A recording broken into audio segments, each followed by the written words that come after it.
Welcome to కనకాస్ kitchen వాళ్ళు. ఈరోజు chicken curry వండుతున్నాను. కుక్కర్లోనే వేగ అయిపోతుంది. 1 కిలో చికెన్ వేసాను. ఇప్పుడు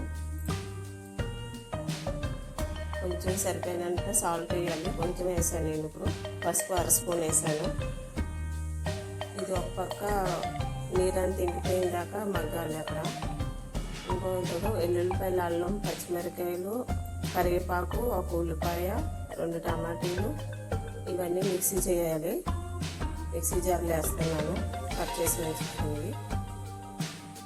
దోసపప్పు కొంచెం వేసాను. టేస్ట్ బాగా వస్తుంది.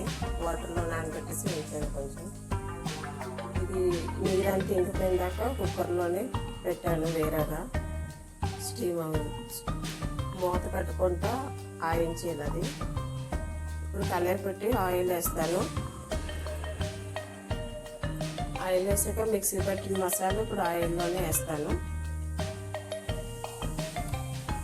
ఉల్లిపాయ, టమాటా, ఎల్లుల్లిపాయలు అవన్నీ మిక్సీ చేసేసాను. ఆ మసాలా ఇప్పుడు కళాయిలోనే వేస్తున్నాను. ఈ మసాలా బాగా కొంచెం వేగిన దాకా సిమ్లో పెట్టి వేపాలి. ఇది వేగినప్పుడు ఇందులోనే ఇప్పుడు కారం అది ఇందులోనే వేస్తాను. 2 స్పూన్లు కారం,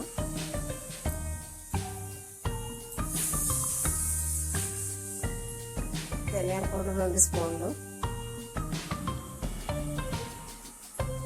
సరిపోయినంత సాల్ట్, గరం మసాలా పౌడర్ కొంచెం, చికెన్ మసాలా అది కొంచెం. ఇవన్నీ ఇప్పుడు కలపాలి ఆ మసాలా దాంట్లోనే.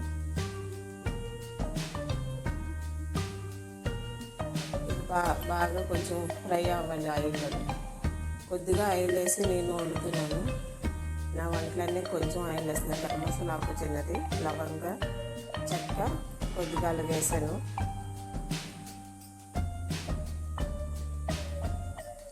ఇవన్నీ బాగా వేపాలి మసాలా.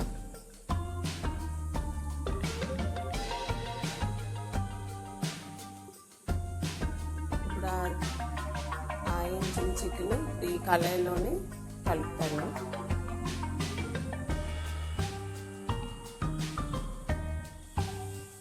అప్పుడు వేగా అయిపోతుంది. ఆ నీసు వాసన కూడా పోతుంది. అలాగే వేస్తే వేరేగా. ఇప్పుడు ఈ కళాయిలోనే ఆ మసాలా అన్నీ కలిపేసి సిమ్లో పెట్టి ఉడకాలి.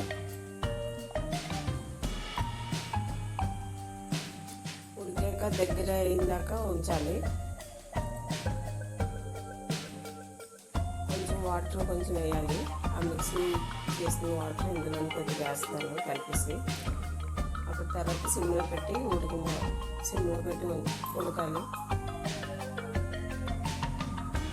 దగ్గరికి అయ్యాక అప్పుడు రెడీ అయిపోయినట్టుగా ఇంకా చికెన్.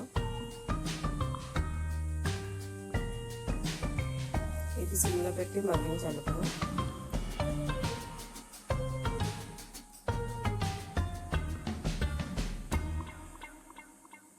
కొంచెం ఉడకాలి. ఇంకా కొంచెం వాటర్ ఉన్నది.